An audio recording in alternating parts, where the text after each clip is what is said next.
Good morning and good afternoon, everybody. This is Rich Thawley. The only way I know that for sure is I'm looking at the slide and it says at the bottom that it's presented by Rich Thawley. So by process of elimination, I came up with that conclusion. So that's still my favorite picture. I was thinking as I was looking at this in preparation for this today, I was thinking that we should just have this slide and then the next one says, do more.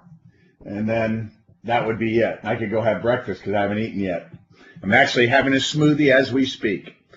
So we're going to have a discussion from several different perspectives of what it takes to move it to the next level. One of the first things you got to consider is what does the next level mean to you? If you're a part-timer, you want to be full-time, the next level minimum would be how do you get your income to the point that you could be full-time? If you're full-time, you're just getting by, making a living, how do you get it to where you're able to start where you're earning $2,000, $3,000, $5,000, $6,000, $8,000, $10,000 a month more than what you need to pay your bills, and so that you're saving.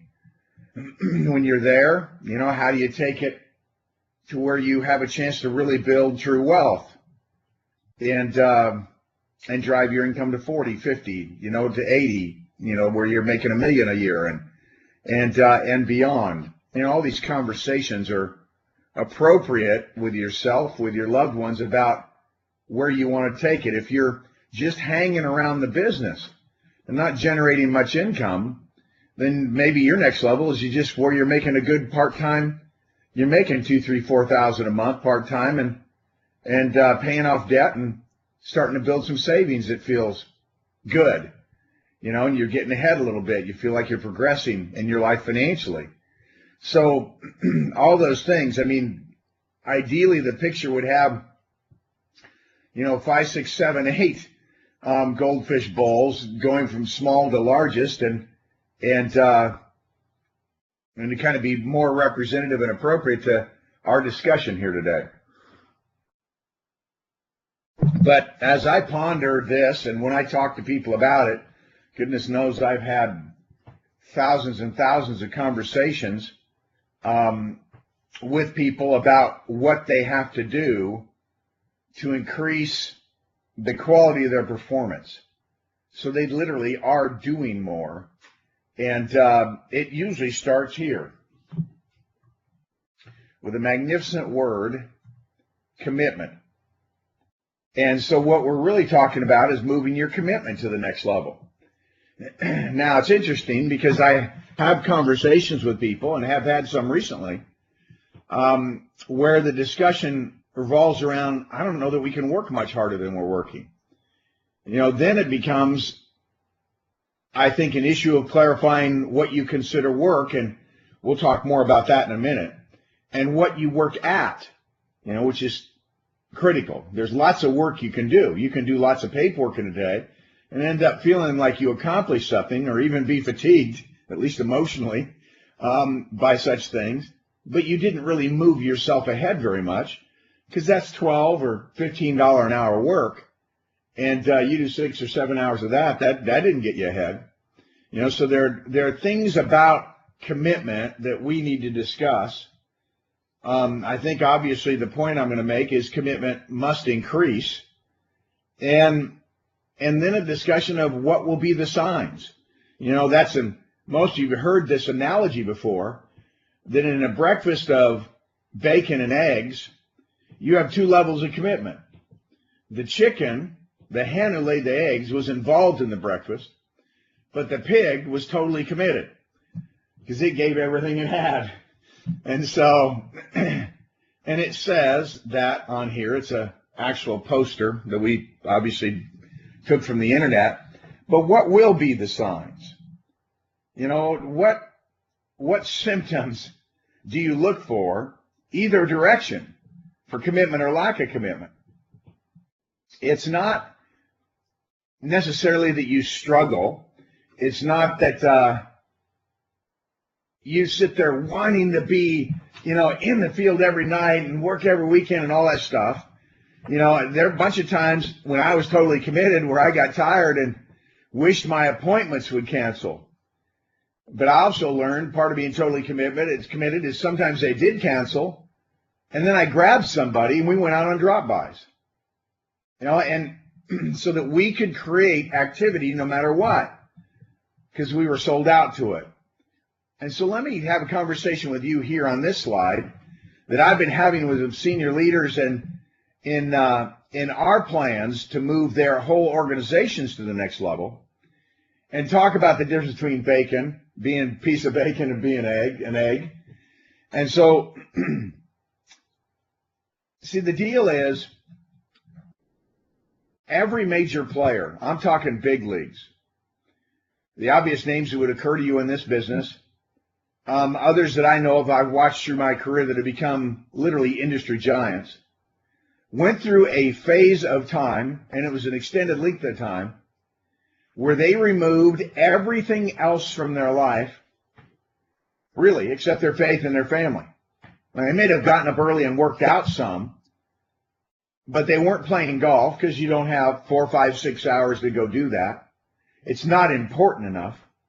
They're not in a hockey league. They're not in a basketball league, a softball league.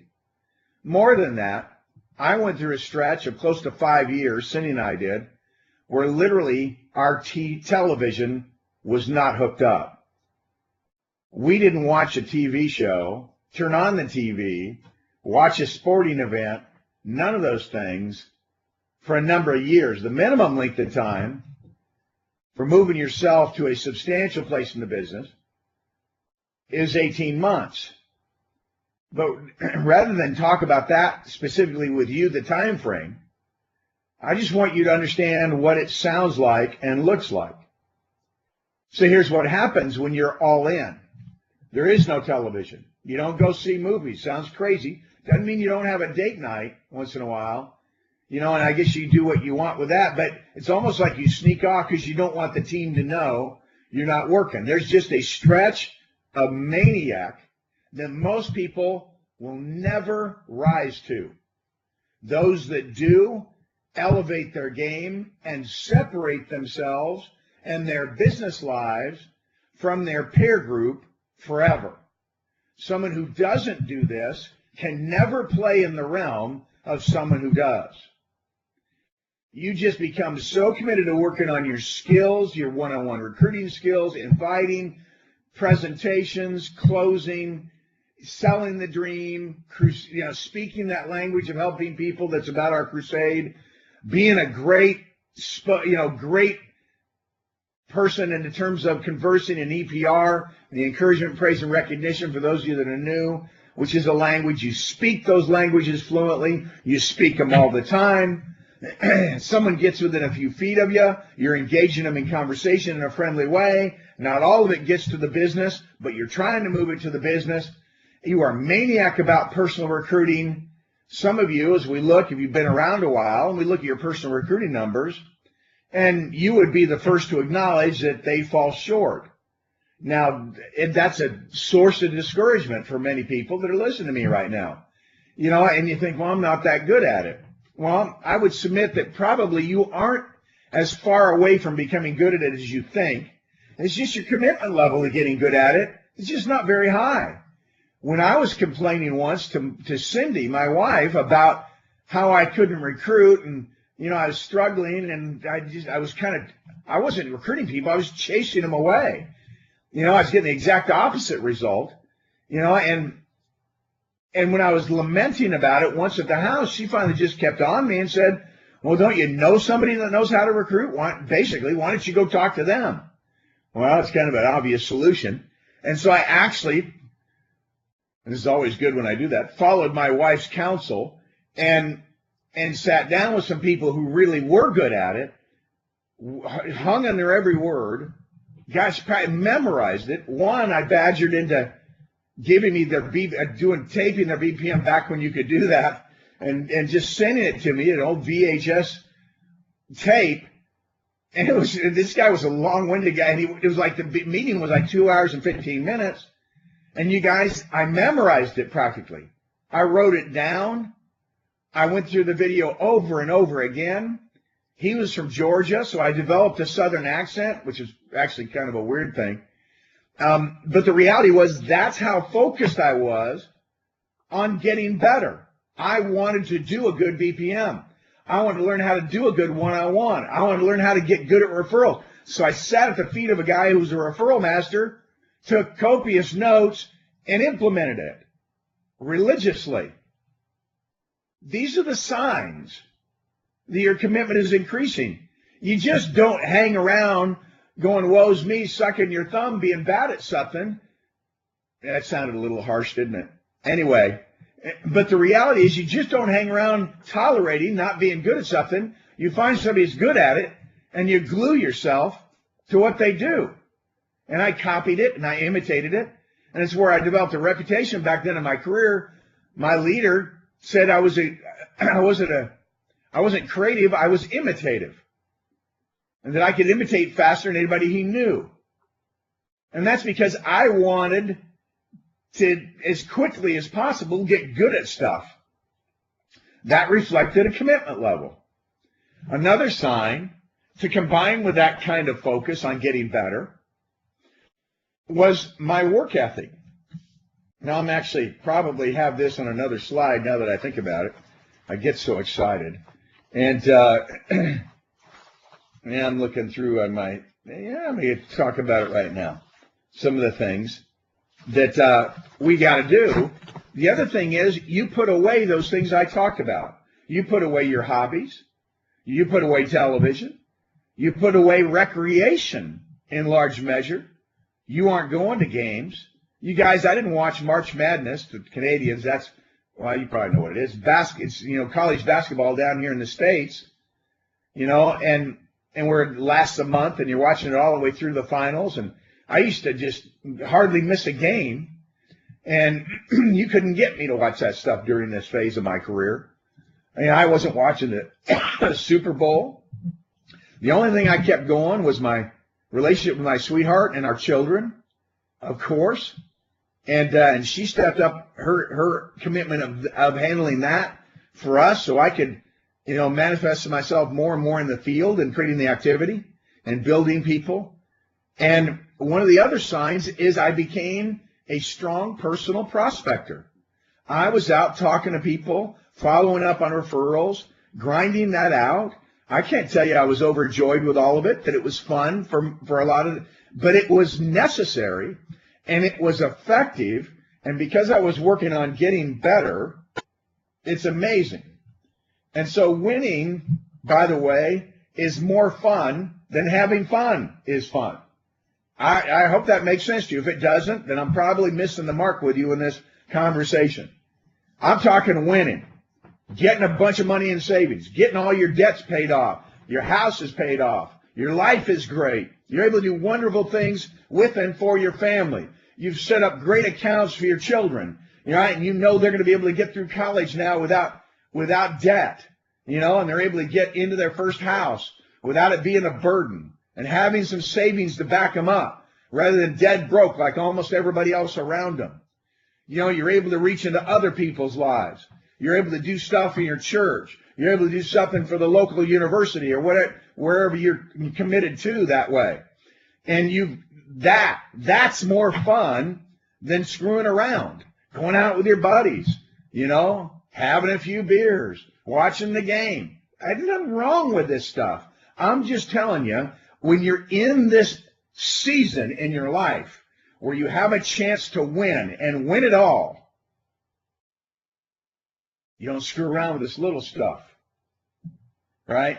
I'm talking recreation type stuff. That's what playing golf was for me versus changing lives. I realized one day years ago I'd never be that good of a golfer again. I'd been a good golfer once and enjoyed being a good golfer, enjoyed being a good tennis player. But I realized I'd never be that good at those sports again, that I ought to turn my attention to just trying to keep some level of personal conditioning because I wasn't going to take the time to do it. And the reason for that is it wasn't important enough. Not when I could be changing people's lives. Not when I learned all this and I could be on the phone talking to somebody, talking to a leadership team, talking to an individual, uplifting a spouse who's struggling, all these different kinds of communication, church stuff, missionary labors, all these things that I believe and love doing. is just more important than having fun, than recreation. That's a sign of commitment. I think I've given you some clarity on this, I hope, unless you choose to ignore me. Now, there are different levels of commitment, of course. I was talking about a level of commitment to get you to the major leagues. The major leagues. Big time stuff. Right? But if you're poking along, you don't get to, you skip weeks where you don't come to the meetings, that kind of stuff. You go whole weeks where you don't call anybody. Well, then you're not making much. And your commitment level needs to rise where you discipline yourself. I keep a little notebook now, a little spiral notebook, keep it beside the bed, carry it around with me. And I write down the 5, 6, 7 people I want to talk to or reach out to for sure the next day. The reason that helps me stay focused and not get distracted so that I'm being effective. Or I might write a couple of things down that I want to communicate to those people beside their name. Whatever it is, it's just those are signs that you're staying focused. Your concentration is good. That your activity reflects your commitment level. All right. Hey, we're glad you're here. But I want you to be glad you're here. I want you to be ultimately really excited that you were here because you changed your life. And by so doing, you develop the capacity to change other people's lives. All right, let's talk about moving it to the next level from another perspective. Fundamentals. One of the first things we've got to do is recommit to the fundamentals. This is a famous picture. I knew it was a picture, but it's more than that. It's a well-known saying and story about Vince Lombardi, the great coach of the Green Bay Packers, led them to world championships, the dominant football team in the world. They had a very simple playbook. They weren't real creative. Defenses actually knew oftentimes what they were going to run, but they had been so diligent in repetition, in practice, and mastering the fundamentals that teams still usually couldn't stop them, even though they knew what they were going to do. And they did it anyway. That was a reflection of their fundamentals, their commitment to getting almost perfect at those fundamentals, actually at becoming very excellent at those fundamentals, and then having, of course, excellent personnel and a wonderful coach. But the famous part of the story is they had just won the world championship. They're now back to begin practice for the new season. And he holds up that ball, that football, and says to them, gentlemen, this is a football. It couldn't get more fundamental than that. And then he started again to review the very basics. You see, often, it's interesting to understand this. Quite often you do need to know more. But a lot of you, especially when you've been around a while, seldom need to know more. Your issue is you need to do more with what you know. But mastering those basics is important. You do need to know, your thoughts need to be organized. Somebody says, well, what is it you do? You need to know that you've got an answer you're excited about giving, that you can throw some energy and passion behind instead of stuttering through the words trying to think of the next thing. You need to have that stuff clear in your mind. Those are fundamentals. You're sitting down to give a presentation about the company, about your opportunity. You don't need to go, what am I going to talk to this guy about? That's back to commitment to learning, right? But you need to know those basics. But I've seen thousands of people who could recite presentations verbatim. I remember once doing an audio tape years ago on the sales presentation. First presentation, second presentation, the close, the getting the referrals, then the third presentation, delivering the contract, that kind of stuff. And I had guys that come in and literally recite the daggone tape back to me. I was kind of awestruck by it.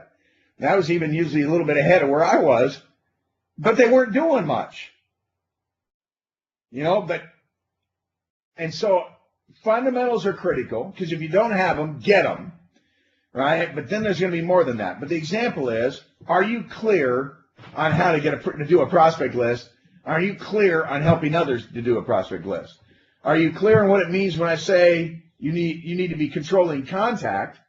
In other words, you need to be helping people make contact, teaching them how to make contact, drilling them on how to make contact, right? Helping them make contact, motivating them to make contact. All that's controlling contact, because it's the quality of the contact that determines whether you get appointments and how many appointments you get. And the amount of contact and the quality of the contact, those two things, determine whether or not you're going to stay real busy.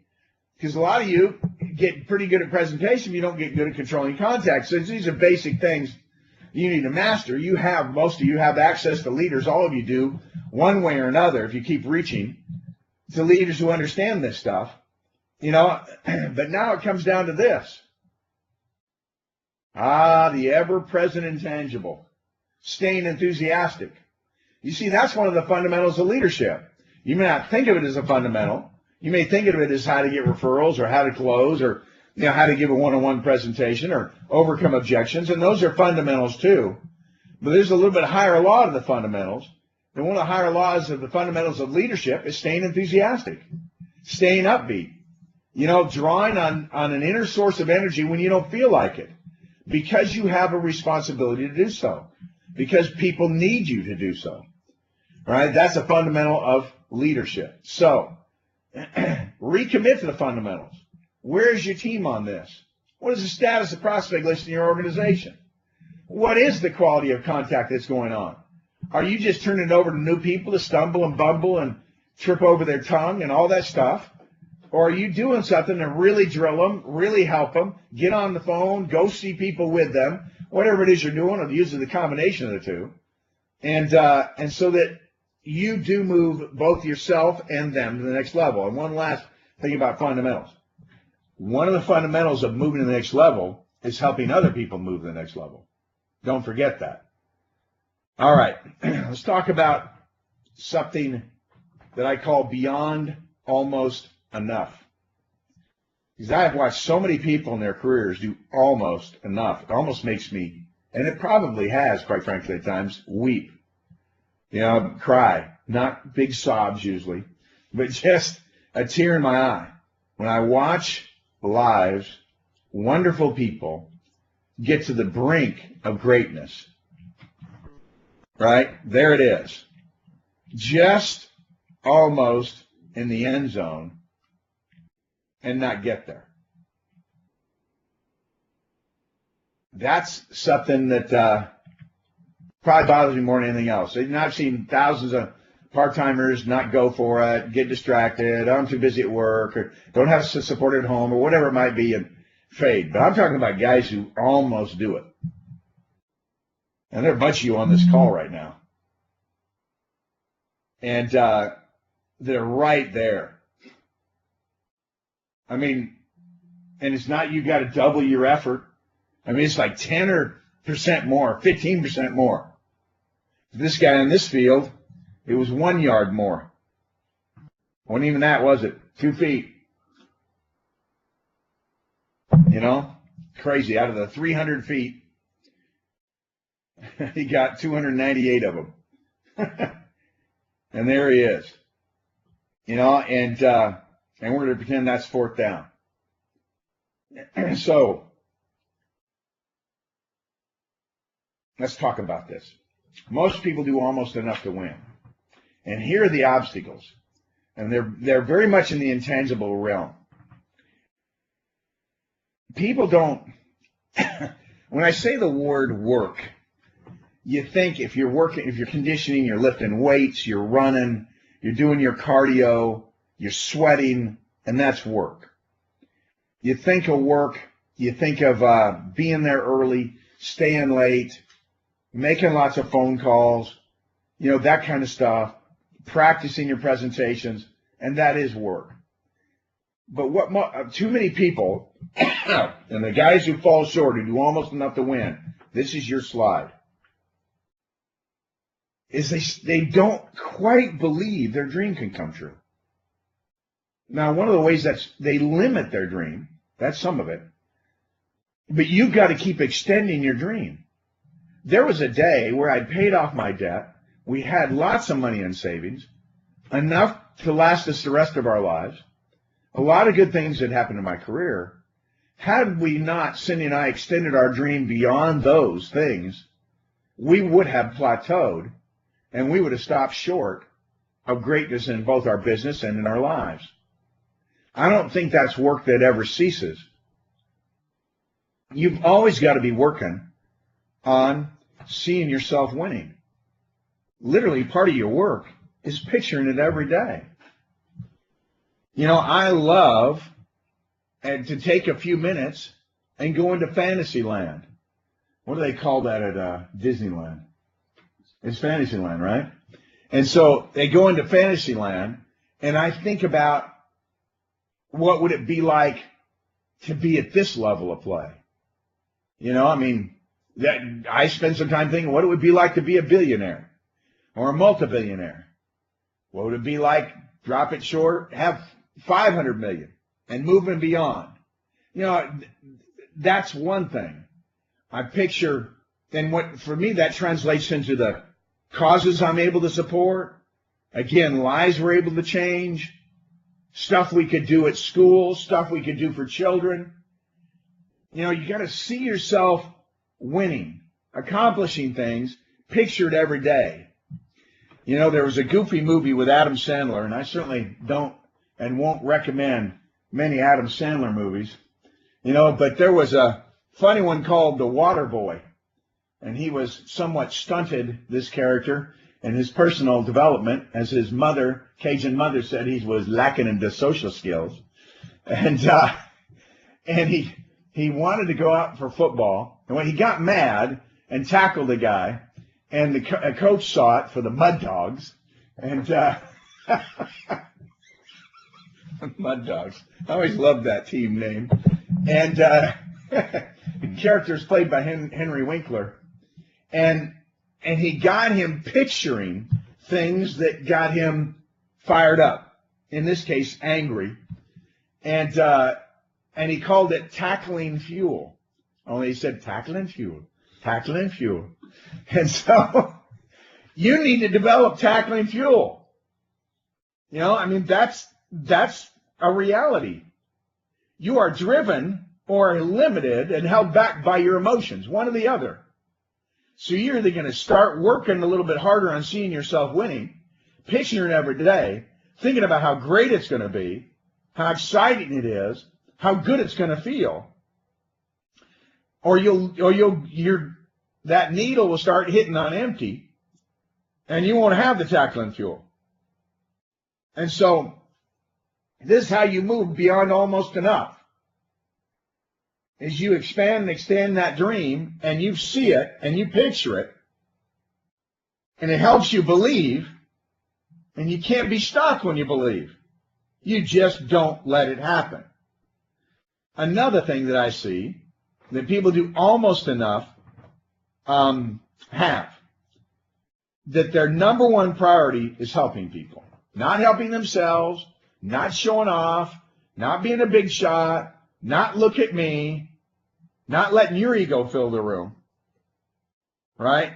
It's a whole lot more than money or material rewards, because those things won't make you strong enough. They won't make you strong enough emotionally.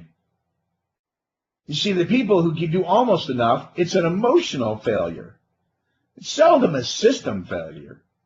I see so many people work so diligently on a system, and you need to master it and have a good, consistent, duplicatable one in your business. But that can only get you so far. It's kind of the rocket without the fuel. Until you load up the fuel, it's not going into orbit. And for you not to keep paying attention, see, I could have an unbelievable car in my driveway. You know, I took a car into the dealership that I use for service, and they had an exotic car in there that I'd heard of the manufacturer. I'd not heard of the brand. It was a new one. And I stood behind it, and the tires were, I don't know, it looked like 2 feet wide on each of them. And it was an unbelievable looking car. When we looked it up on the internet, with what that was on that car, it was like the car cost $2.2 million. Unbelievable. No risk of me doing that. Trust me. And that's a house. Anyway, and a whole lot of other things. But it was interesting looking at that, and thinking about that kind of thing and people who spend money on that, and no matter how much you wanted that kind of thing, oh, I want that car. That's just not going to reach deep enough when the going gets tough, when people are frustrating you, when they're not growing, and you've taken your eye off your own prospecting ball, so you're not adding people, that kind of stuff. If your number one priority is helping people, then the constant effort to lift, to support, to sell the dream, right, to turn them into crusaders, to constantly encourage them and praise them, won't be too burdensome because your motivations are there. You're emotionally congruent. That's too deep of a word. You're in alignment better. Emotionally in alignment. Your actions are in alignment with your motivations. And so you've got to see yourself winning. You got to picture the dreams as true and getting closer to it every day. Your number one priority is helping people. If you have those two things, you'll go a long way to overcoming the disease of almost enough. But there's one other thing. You got to keep building and getting better. Better as a person, better at your stuff. Now, let's say you just gave a perfect recruiting presentation. Congratulations. Now do 2 of them in a row. Do 10 of them in a row. Do 50 of them in a row. Do 500 great presentations in a row. Keep your focus. It's interesting. You're probably going to think this sounds silly. When I was doing BPMs 3 times a week, I would take time. I always made sure my appointment was finished in time. I'd go into the bathroom. I'd go into the stall, close the door. Now, it wasn't for the general purpose of what a bathroom is used for. It was so I could get some privacy. And I'd sit there for 10, 15 minutes just running the presentation through my mind. From the moment that I stood up in front of the people after I was introduced, what I would say, those first few sentences, over and I'd done the meeting hundreds of times, but I would still go in there and focus and run it through my mind and picture it so that when I got out there, I was fresh and ready. I'd run it through my mind. I'd picture doing a great meeting. I'd picture the people responding. I'd picture, that I was staying humble and not proud, and that I was treated everybody with respect and thoughtful. These kinds of things. But we got to keep building and getting better. How come after years of doing it, I was still doing that? Because that's what it took to be really good at it. I had to keep building myself. I had to keep getting better. Now, the other thing is you've got to keep building your business.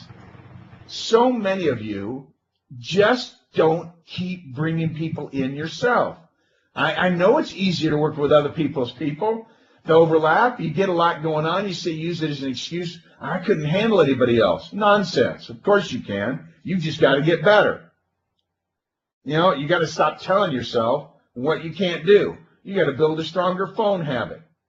Right? You got to increase your commitment, your work ethic. These are the things it takes to get to the major leagues. And so our bottom line with this one is work harder. Be more excited. Be tougher while you're being kinder and more honest in all your dealings. Now, you can be honest people, but you can shade the truth and tell a little bit too much of a story and, and twist it a little bit. Don't do it. Unnecessary. Because that's a slippery slope once you start, right, exaggerating and spinning, as the world likes to say now, another word for lying. And so, work harder, be more excited. You got to be mentally tough. And mentally tough enough to continue to be kind to people when they're annoying you, and more honest in your dealings. These are the things that can get you over the top. See the dream, have your top priority being helping people, and be relentless in continuing to build and getting better. All right, now let's talk about moving to the next level from a similar perspective, that it's the little things. And I want to deepen your understanding of what that means. Let's talk about your toughest management decisions. It's an interesting thing to think about. Is that when I put that up there, for a lot of you, some kind of image jumped into your mind. I wish I was one-on-one with you right now, so I asked you if you could tell me what it was. Was it, man, what are the toughest management decisions? You think of some crisis with a person and they're really struggling or trying to help. When do I let go of somebody? And and those can be tough management decisions. But there really aren't that many of those. Not really. That won't be the make or break in your career. The toughest management decisions are all the little ones. Here's one. Everyday stuff. Let me give you an example. Get up or stay in bed. I mean, literally, get up or stay in bed. You're going to get up at 7, get up at 6, whatever it is. Get going, work out a little bit, have something. For me, it'd be a good thing. Study some scripture. Then right to it, prepared mentally, emotionally, spiritually to move the day, move it forward. Did you have a plan? Did you read it? It's a little thing. How can that be a tough management decision? Have your written plan by the bed so you read it when you get up? But it has a monumental impact on how the day's going to go. It's the everyday stuff you've got to get in order. This is something that people miss it. You think it's some great big thing, some amazing recruit you get. Some great leadership decision, some big meeting, some big event you hold. The stuff that makes or breaks you, that stops you short or takes you onto the promised land, is the little everyday stuff. One I mentioned, your appointment canceled or appointments canceled. Do drive-bys. Go see some people this guy knows and just go meet people at their door. Get invited in. Line up some more stuff. Maybe it's just set an appointment to come back. Sometimes they say, well, I got some time. Let's talk about it now. Whatever it is, you just don't let the plate stop spinning. And that's an everyday decision. You lose a sale. Something doesn't close. You set more appointments rather than go in a tank. And mope. I've moped before. Everything I say to you shouldn't do, I've done, just so you know. And I just overcame it. And I didn't do it long. I've stayed in bed. I've stayed in bed depressed. I've had my wife dial the phone of my leader and put the phone in my hand to get my head in the better place. I almost said it the wrong way. And so the point is, these are the little things. A person quits. Immediately go recruit somebody else. By the way, the ideal thing is you already were on your way to go recruit somebody. So a person quits, you tell them, I don't want you to. I'm going to miss you. I hate it. I know you got what it takes. You can be big. I love you. And they leave, and I say, don't hit something my mentor used to say, don't let the door hit you in the butt. Sounds contradictory, but it's not. Because all my time and energy is devoted to those who were there, not to those who quit. So it's a little thing not to sit there and worry about someone who quits, but it stacked up over time because you're going to have enough people quit. But because you're not worried about it, you're going to recruit somebody else. This stuff never slows you down. It's the little things. Gosh, I wish you knew how true this was. Winning is an hour-to-hour, day-to-day thing. You're kind of fatigued. You're getting drowsy. It's the 3 o'clock slows. You pick up a phone, and you make 3 or 4 calls you needed to make. You don't want to, all right? Maybe you want to head home early. Maybe you want to go home for a couple hours before you go out on your appointments. But you don't do it. You pick up the phone. And then when you're on the phone, you're a little flat. How you doing? Hi, Bob. How you doing? Blah, blah, blah. Man, I'm not doing this guy any good. I got to suck it up and sit up straighter. I'm doing that right now. I move my chair into the desk. I start moving my arms, getting a little more pumped up, thinking about what I owe this guy and how we're going to be somebody together. And it's a completely different kind of conversation. You hear the energy level coming into my voice. That's a little thing. It's an everyday thing. But it's the stuff that stacks up the victories. The victory winning big isn't made up of one gigantic thing that you did right. It's all little things. That's why everybody can do it. That's why I know I look at it, yeah, you could be big here, because if you can just get where you do the little things day in and day out, it adds up to a big pile of gold later. You know, and I'm talking lots of ways. You know, I mean, it's in the spiritual analogy, you know, I've been taught that I need to study scripture every day. I need to pray every day. I need to go to church every Sunday. You know, these kinds of things. It's that everyday stuff that keeps me heading in the right direction. Same thing for the business, right? That's why you'll hear it said, this is an endurance contest, not a sprint. That guy's covered a lot of road. And you just keep going. Sometimes you're walking, sometimes you're running. You know, but you keep moving on down the road. You keep putting one foot in front of the other, and one day that stacks up to quite a distance. And you look back, and you feel great about it. You know, what you've done, the lives you've touched. Big stuff. Now, I'm going to emphasize it again. I'm back to paying the price. Started talking about it. Going to keep talking about it. And just in case you're fatiguing, this is the next, we only have 2 slides left, and then we'll announce the next webinar. Let's talk about paying the price. This stuff you know, but you really do need to internalize it. You have big dreams, you got to pay a big price. Old saying, it was true the first time it was said. When it was said, it was 10,000 years ago, and it's true right now. The harder you work, the luckier you get. You know, there's no substitute for being in the game. You know, if nothing else, you're learning and getting better. You need to understand and embrace the principle of sacrifice. There's a cool thing about sacrifice as you do it, right? It's sacrifice to get up early and go in and work out, in a sense, right? Sacrificing some sleep time, some other kind of thing you could be doing, but you go in there and you start sweating.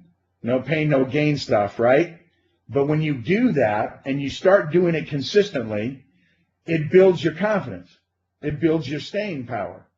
You know, after 3, 6, 9, 12, 15, 18 months of being in early and staying after it and making calls and calling 6 hours Sunday night from 6 to midnight and talking to the team about their families and that, and then picking up the phone whenever there's a break or you had an appointment no-show during the day on a follow-up interview, and you just jumped right on the phone communicating to people and finding out how they're doing, what's going on, and who do you got coming to the meeting, and pouring it on, but all that kind of stuff, EPR and the team, that's the thing. Sacrifice builds that capacity. It's an endurance capacity.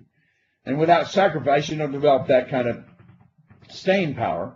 The other thing sacrifice teaches you to do is how it gives you capacity to handle adversity. All our lives have adversity. We've talked about it before in other webinars.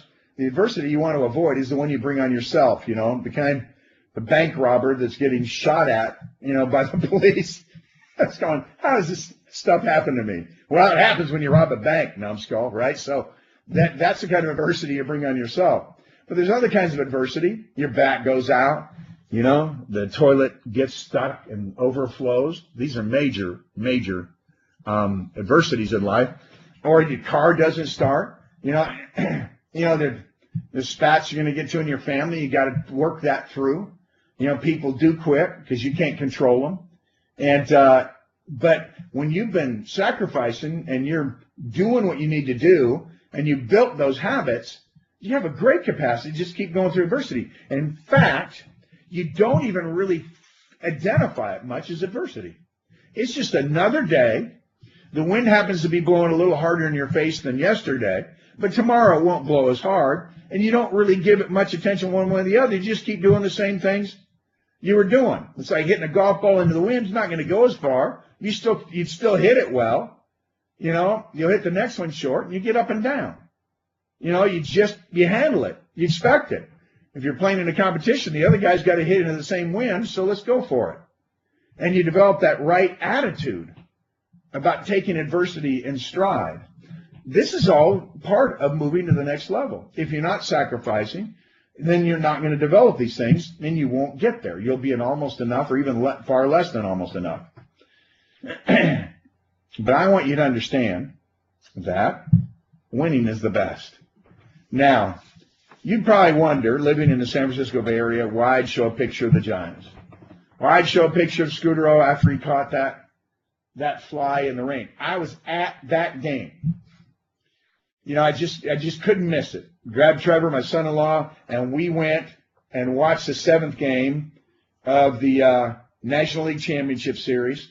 In the 9th inning, you know, at the bottom of the 9th, it was the skies opened up. The crowd is so excited they just cheered like something unbelievably wonderful had happened. They're all getting soaked. I stepped back 2 steps under the overhang, and I watched the party. You know, and it was, you know, it's just winning's the best. You know what's more fun about my career than these guys? I get to win it every year. We get to move way ahead, save a bunch of money, do amazing things, go amazing places, work with amazing people, you know, climb mountains and accomplish great stuff every dang year. It's better than sports, where you got to have a loser. In business, you can just keep winning and winning and winning and winning. Now that's a great thing. And so I'm going to conclude this webinar with this. Well, that's not the best headline ever. Remove the word "are" from that. Winners keep attacking. Winners are keep attacking? Okay. You know, Muhammad Ali has knocked down Frazier, and he wants him to get up. He wants to knock him down again. You know, not enough to go down to the corner, get out of the way so the referee can count him out. He's yelling, "Get up." He's in the zone, right? He just wants to do what he does best and keep doing it. You see, winners are maniacs. They live, eat, and sleep their dream. Do you live, eat, and sleep your dreams? If not, then they'll probably stay just that. You won't move. You'll be a dream show, not a reality show. And that's too bad. And I don't like reality shows. Don't watch any. I still don't watch much TV, but I do watch some sports. I watch some ESPN.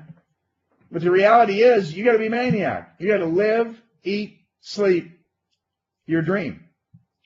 You know, that's it. They're nuts. They do whatever it takes to win. That's honorable, of course. You know, but they'll go and they'll go. People around them will think they're crazy. They go, "That guy's a maniac. That guy's nuts. You see how hard he works?" Well, a middle-class player will never understand that level of intensity and commitment. They don't understand because they don't keep attacking. They're not attacking nothing. They're not attacking getting better. They're not attacking getting wealthier. They're not attacking building a better life for their family much. They're kind of just keep doing the same stuff every day. Right? Well, if you're doing it that way, you've got to change. You got to become a maniac. Right? You've heard me say before in these webinars, you've got to risk being thought foolish. That's it. Winners are emotional. They love their work. They're totally involved with their team. They're totally involved with adding people to their team. Right? And it's interesting. You know, if I went back, by the way, to that picture of the Giants, this is an interesting thing to be aware of. And you take the Giants, the next game they played, first game of the World Series, 9 guys ran out in the field because they were the home team, right? And so Detroit was the first at bat. 9 guys ran out in the field. 2 years earlier, 9 guys ran out in the field the first game of the World Series, and the Giants ended up winning that World Series too. So they were champions in 2010. Now here we are. We had a year in between, right? So 2 years later, right, the team runs out in the field to start the World Series in 2012. You know how many of them were the same people out of the team that had won the World Series 2 years before? One of them, Buster Posey, the catcher. The pitcher that started that game wasn't even on the roster. He was on the team, but he wasn't on their starting roster for the World Series. Wasn't playing well enough. A bunch of other trades and guys that come up from the farm system. There were 8 out of 9 were new players. Now, the good news is we can keep our guys better than that, our guys that can play. But the reality is you got to understand that's part of the deal. I don't want to get too far off on that tangent. They're maniacs. They're nuts. Other people say that about them. Don't be embarrassed when if they say it about you. Be proud of it. I was, still am. They're emotional. They do love their work. All right? They say, how do you love your work? You love helping people. Once again, back to those motives. You love moving close to your dream. That's cool. You love coming home in the day tired, knowing you made a contribution to the world around you. You're involved with your team, not by email, not by text, but by personal conversations with them, meeting with them face to face. That's how you move them. That's how you challenge them. That's how you get to know them. That's how you build deep quality relationships that are sustaining for both of you. Right? So they're maniacs, they're nuts, they're emotional, and they won't be denied. They refuse to accept anything but success. If I just talked to you from this slide today, we'd have had a good time.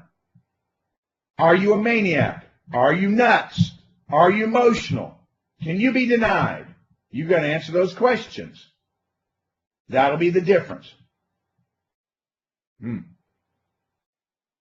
Well, concluding thoughts. Our next webinar will be in preparation for 2013. It's in December the 5th. At the same time, Wednesday the 5th, the first Wednesday of the month. We do it early, so we stay out of the way of everything else. That, and I start traveling for 2 straight weeks after that, and going to Wealth Bowls, year-end events, and go to New York with a handpicked group of people that qualified for that. And I'm going to talk to you about preparing yourself and your business for the new year. We are going to review some things about plans, which you need to hear. And a lot of you started to do one when I did that webinar, and you didn't finish it. Some of you thought about doing it, you didn't do it. A bunch of people that listened to that should have done it aren't here because they didn't. Some of you did it, but it got old, and you didn't refresh it, and you got off plan. A bunch of you should be squirming right now if I was looking at you, talking to you personally, because you were in those categories. All right, so we're going to try and get you out of the category, and let's start the new year the right way. Let's fill the tank and get yourself ready. All right. Go back one slide. Hey, by the way, did I tell you that winners keep attacking, that they're maniacs, they're nuts, they're emotional, and they won't be denied? I can't remember if I mentioned that.